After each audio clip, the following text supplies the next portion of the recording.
24 cadavres gisant sur le sol, un camion au milieu de la salle à manger du Luby's et des dizaines de personnes hurlant de terreur. Telle est la scène qui s'est déroulée au restaurant Luby's de Killeen le 16 octobre 1991. Killeen est une petite ville du Texas, mais en 1991, elle a été le théâtre de ce qui était, à l'époque, la plus grande tuerie de l'histoire des États-Unis. La nature effroyable de l'attaque et la rapidité avec laquelle elle a été exécutée sont un véritable spectacle de l'ampleur du mal qu'un être humain peut engendrer. Dans cette vidéo, nous nous penchons sur le massacre oublié de la cafétéria Luby's et tentons d'expliquer ce qui a conduit à un acte aussi insensé. Nous nous penchons sur le mal personnifié. C'est une histoire de terreur. C'est l'histoire d'un monstre appelé George Hennard. Avant que George Hennard ne devienne la figure emblématique des meurtres de masse et de la violence armée, il était promis à un parcours honorable dans l'armée, tout comme son père, George Hennard Sr. Né en 1956, George Hennard a connu une enfance instable en raison de la nature du travail de son père. Il passe son enfance à déménager d'un pays à l'autre, ce qui ne lui permet pas de se faire des amis. De la France au Portugal, puis à Philadelphie, le père de George a préféré donner à ses enfants une éducation de type militaire. Ce style d'éducation dure et autocratique n'a pas amélioré la vie de George. Il était constamment puni pour la moindre petite erreur, et à mesure qu'il grandissait, les punitions devenaient de plus en plus inhumaines. Pendant son adolescence, George était tombé amoureux de ses longs cheveux et passait souvent des heures à les entretenir. Son père était au courant de cette affection, et un jour, alors que George avait des ennuis avec son frère, son père lui a rasé les cheveux, le laissant avec un crâne rapiécé. Cette coiffure non conventionnelle, offerte par son père, a changé la façon dont les autres enfants le voyaient. L'attitude cool qu'il affichait auparavant a été instantanément détruite, et il est devenu un solitaire. Dès lors, il ne se fait pas d'amis, et ce qui le blesse le plus, c'est qu'il n'arrive pas à attirer les filles. Ce fut le tournant de ce qui aurait pu être une histoire d'excellence générationnelle dans l'armée américaine. À la fin de son adolescence, George s'est tourné vers la marijuana et la musique rock. Il buvait jusqu'à l'oubli les jours où il ne jouait pas de la batterie. Après des années d'abus de drogues et d'alcool, George a finalement décidé de s'engager dans la marine en 1974. Il a ensuite été stationné sur le USS Dixie en 1976. C'est l'une des périodes les plus heureuses de la vie de George. En réalité, ce n'est pas la camaraderie de la marine ou le privilège de servir son pays qui rend George heureux, mais plutôt l'accès aux prostituées lorsque le navire fait escale. Lorsque les navires s'arrêtaient dans des pays comme les Philippines, Hong Kong et le Japon, George payait autant de prostituées qu'il le pouvait pour avoir de la compagnie. Mais ce n'est pas le sexe qui excite George, c'est le fait que les femmes lui obéissent. Elles faisaient tout ce qu'il demandait et le traitaient comme s'il était spécial. C'est quelque chose que George n'avait pas réussi à obtenir des femmes aux États-Unis. L'obéissance est ce que George recherche depuis son adolescence. Il a toujours eu soif de contrôle, et il pouvait y accéder ici en échange de quelques dollars, bien sûr. La lune de miel de George sur la mer ne durera cependant pas longtemps, puisqu'il est renvoyé de la marine en 1977. Il a eu la chance de trouver un emploi sur un autre navire, mais cela n'a pas duré longtemps non plus. Il a été licencié après s'être battu avec un Afro-Américain pour ce qui semblait être un incident raciste. Bien que George se soit toujours bien présenté, c'est la première fois que ses actions dégénèrent en violence. C'était le début, et à ce moment-là, personne n'aurait pu deviner que la violence lui vaudrait l'infamie. Après cet incident, son permis de conduire a été suspendu pendant 6 mois. 6 mois plus tard, lorsqu'il récupère enfin sa licence, George semble avoir tourné la page. Il trouve un emploi sur un autre navire en Californie. C'est une période faste dans la vie de George. Il gagne de l'argent et peut se permettre de se faire plaisir. Il paie comptant une Ford Ranger personnalisée et une Cadillac pour sa mère. Mais sa plus grosse dépense à ce moment-là, ce sont les vacances sexuelles. Vous vous souvenez des virées sexuelles de George aux Philippines, à Hong Kong et au Japon? Lorsque l'argent a commencé à rentrer, les vacances sexuelles se sont multipliées. Son amour pour la prostitution n'a fait que croître au fur et à mesure que son compte en banque augmentait. Il se rendait régulièrement aux Philippines et en Thaïlande pour obtenir sa dose d'obéissance de la part des femmes de ces pays. Comme le dit le proverbe, les vieilles habitudes ont la vie dure. Bien qu'il ait obtenu une promotion et qu'il soit devenu superviseur, George a conservé son habitude de la drogue. En 1989, il a été trouvé en possession d'un sac de marijuana. Dans un accès d'arrogance, George a également allumé et fumé un joint devant tous les membres de l'équipage. Sa licence est alors suspendue de façon permanente, ce qui met fin à ses aventures en mer. Cela a brisé George. La mer avait été pour lui un exutoire et il s'y sentait aimé et respecté. À partir de ce moment, sa chute dans les pires fosses de l'enfer a commencé et elle a été rapide. Après avoir perdu son droit de travailler en mer, George est devenu un homme amer. Il ne pouvait pas aller à l'étranger pour sa dose de prostitution. Les femmes aux États-Unis lui donneraient l'attention qu'il pensait mériter et son ressentiment pour la vie et, plus important encore pour les femmes, a commencé à s'accumuler. À ce stade, sa haine et son ressentiment à l'égard des femmes ont commencé à le rendre violent.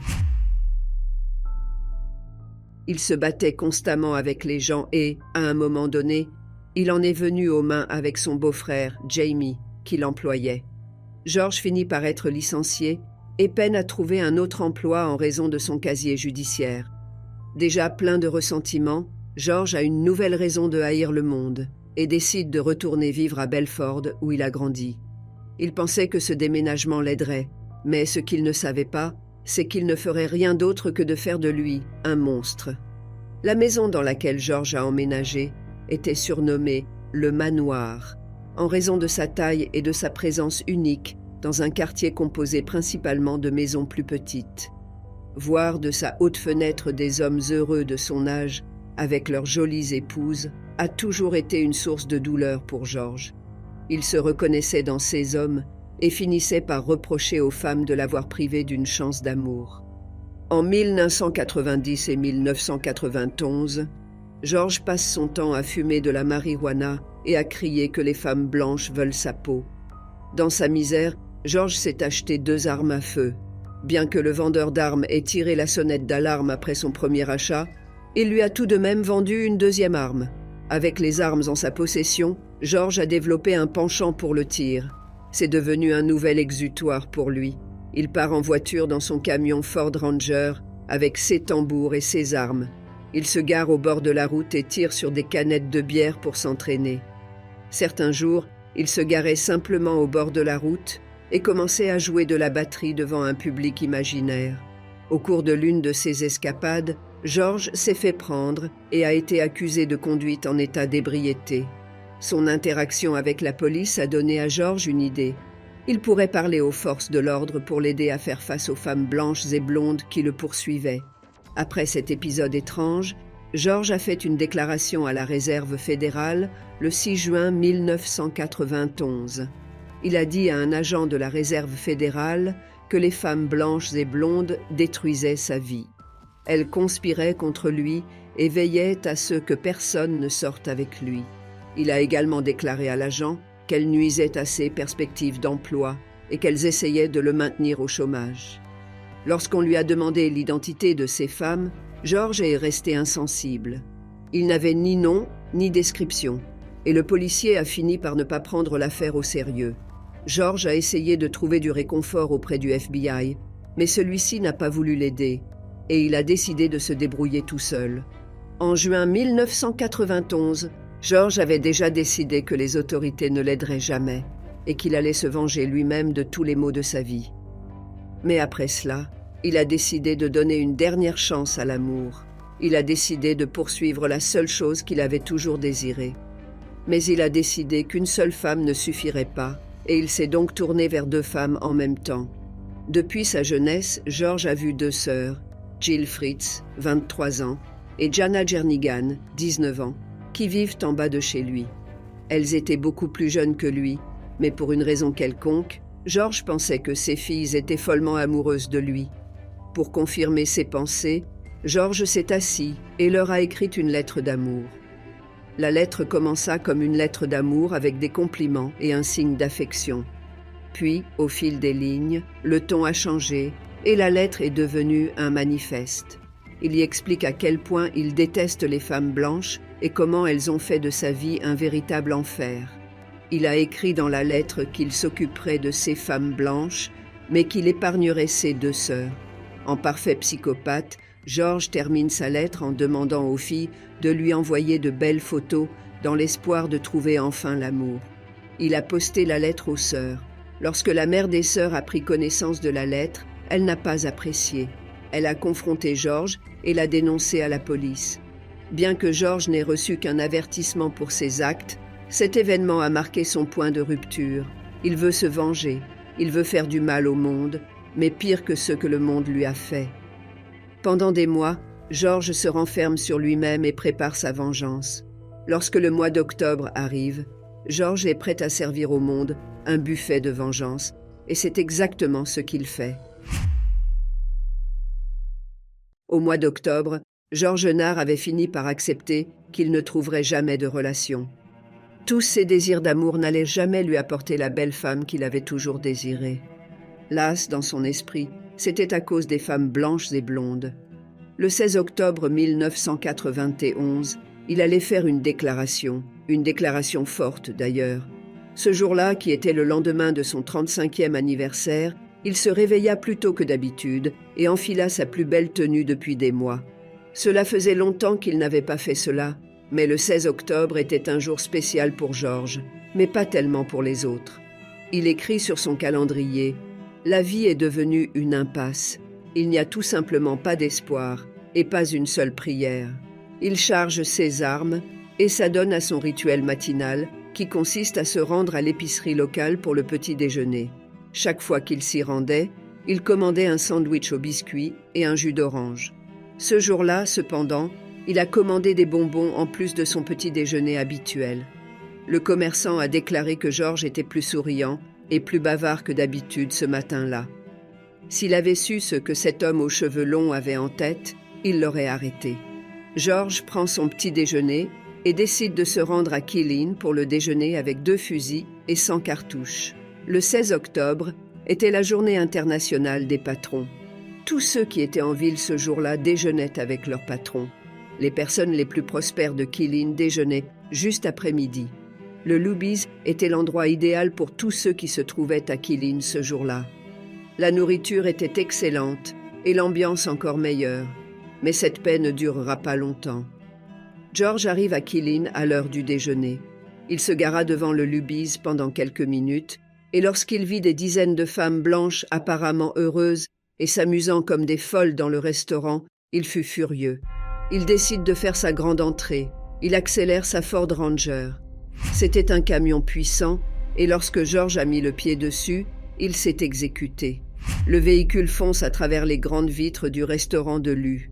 Des éclats de verre volent dans toutes les directions lorsque le camion de George pénètre dans le restaurant. Les convives qui se trouvaient juste derrière la vitre lorsque George est entré n'ont pas été épargnés. Ils ont volé à travers la pièce avec leurs tables et leurs précieux repas. Le camion de George s'est finalement arrêté dans la salle à manger de Luby's, accompagné de cris d'horreur. Mais la panique dans la salle ne fait que commencer.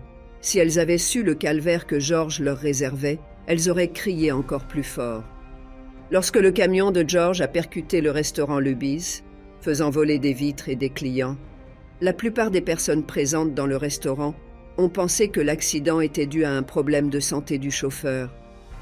Comme des êtres humains normaux, les clients de Luby's se sont précipités pour aider le chauffeur. Leur compassion, cependant, allait être récompensée par le mal absolu. Un homme ouvre la porte de la Ford de George, lui demandant frénétiquement s'il va bien. Mais à ce moment-là, George reprend des forces après l'accident. Avant que l'homme ne soit certain que George allait bien, George avait déjà sorti son arme et l'avait abattu sur le champ. Le coup de feu est assourdissant et, à ce moment précis, toutes les personnes présentes dans le restaurant réalisent qu'elles se trouvent dans l'œil d'une tempête de terreur. Ils sont arrivés trop tard. George sortait déjà de son camion et tirait sur tout le monde dans le restaurant. Les premiers mots qu'il a prononcés en sortant de son camion accidenté ont été « Toutes les femmes de Killeen et de Belton sont des vipères. Voilà ce que vous m'avez fait, à moi et à ma famille. Voilà ce que le comté de Bell m'a fait. C'est le jour de la vengeance. » Il était en colère et hurlait encore plus d'obscénité entre les innombrables coups de feu qu'il tirait. Il ciblait les femmes et arpentait le restaurant à la recherche de femmes qui se cachaient, les tuant sans le moindre remords ou sentiment de culpabilité. En 10 minutes, George avait déjà tué plus de 20 personnes, mais il avait encore soif de sang. Il se sentait en pleine possession de ses moyens. Il se sentait puissant lorsqu'il voyait toutes les femmes de la salle à manger courir, paniquer et crier au milieu du chaos. Des officiers en civil sont entrés dans le restaurant. Ils se trouvaient à proximité lorsque la voiture s'est écrasée et s'étaient également précipités pour essayer d'aider les victimes de l'accident. Mais lorsqu'ils sont entrés dans la salle à manger, ils ont vu la tempête qu'était George Hennard. À leur arrivée, ils ont vu George tirer des balles au hasard dans la salle. Au moment où les officiers arrivent, George a tiré sur Steve Ernst et sa femme le tient en larmes. George l'a remarqué, l'a visé et l'a regardé pendant qu'elle pleurait à chaudes larmes. George marmonne quelque chose d'une voix furieuse, tandis que la femme de Steve Ernst, les yeux pleins de larmes, implore sa pitié. Mais avant qu'elle ne termine sa requête, George avait déjà appuyé sur la gâchette. La balle a traversé sa main et a atteint une femme âgée qui se trouvait derrière elle. Ce coup de feu a mis en colère l'officier de police Ken Olsen, qui se trouvait à 40 mètres de là. Il essayait de s'approcher de George avant de tirer, mais cet incident était trop important pour lui et il a commencé à tirer sur George à 40 mètres de distance. L'un des coups de feu a atteint George près de la poitrine. Le coup de feu ramène George à la raison. Il se rend compte qu'il n'a plus le contrôle et qu'il se trouve dans une situation difficile. Sentant que les officiers se rapprochaient de lui, George a crié « J'ai des otages !» Après ce qui lui a semblé être une éternité de silence, l'agent Ken Olsen a répliqué en criant « Non, vous n'avez pas d'otages, vous les avez tous tués et je vais vous tuer !» La menace fait froid dans le dos et l'intention dans la voix d'Olsen convainc George que son règne de terreur est terminé. Le monde ne l'avait pas accepté, mais les bras de la justice étaient tendus et prêts à l'étreindre. À ce moment-là, George sait que sa folie est terminée et qu'il ne sortira jamais de Lubbock en homme libre. Mais il a décidé de se battre. Il a tiré au hasard sur les policiers et a commencé à se réfugier dans les toilettes. Au cours de l'échange de coups de feu, George a reçu 2 balles dans la région abdominale. Il a tenté de se frayer un chemin jusqu'aux toilettes, mais n'y est pas parvenu, car les personnes qui s'y cachaient en bloquaient la porte. Voyant qu'il était acculé et qu'il ne voulait toujours pas se rendre, George a décidé de prendre la sortie la plus lâche. Il a brandi son arme, l'a pointée vers sa tête et a appuyé sur la gâchette. En l'espace d'1 seconde, George Pierre Hennard gisait sur le sol du Lubbock, avec 23 autres personnes qu'il avait abattues ce jour-là. Pour un événement qui restera à jamais gravé dans l'histoire, il est assez choquant que l'incident ait duré moins de 15 minutes. Quand la terreur frappe, elle frappe instantanément, mais elle dure pour l'éternité. Killeen a été ébranlée après le massacre. Cette petite ville de 50 000 habitants a été le théâtre de l'une des fusillades les plus meurtrières de l'histoire des États-Unis à l'époque. Tous les services d'urgence, de la police aux hôpitaux et aux premiers intervenants, n'ont pas pu faire face à la situation, car la plupart des victimes étaient des personnes qu'ils connaissaient. 23 personnes sont mortes, mais des dizaines d'autres ont été blessées. On s'est empressé de chercher à comprendre le mobile de ce massacre insensé. Les enquêtes ont montré que George Hennard avait planifié le massacre depuis longtemps. Dans ses poches, la police a trouvé un billet pour le film « Le roi pêcheur ». Dans ce film, un personnage confronté au rejet finit par massacrer des gens dans une boîte de nuit. George a reconstitué cette scène au point. Cela montre clairement à quel point George était un psychopathe. Plusieurs explications ont été avancées pour expliquer pourquoi George a tué tous ces innocents. Mais aucune ne peut justifier le mal et la perte de vie qui ont été vécus ce jour-là. George Hennard était une personne terrible qui ne pouvait pas voir que sa personnalité faisait fuir les gens et qui a décidé de les assassiner à la place. George Hennard était mauvais et sa méchanceté a laissé une cicatrice ineffaçable à Killeen et dans le reste des États-Unis. Merci d'être resté jusqu'ici. N'hésitez pas à cliquer sur l'une des vidéos à l'écran pour plus de contenu similaire.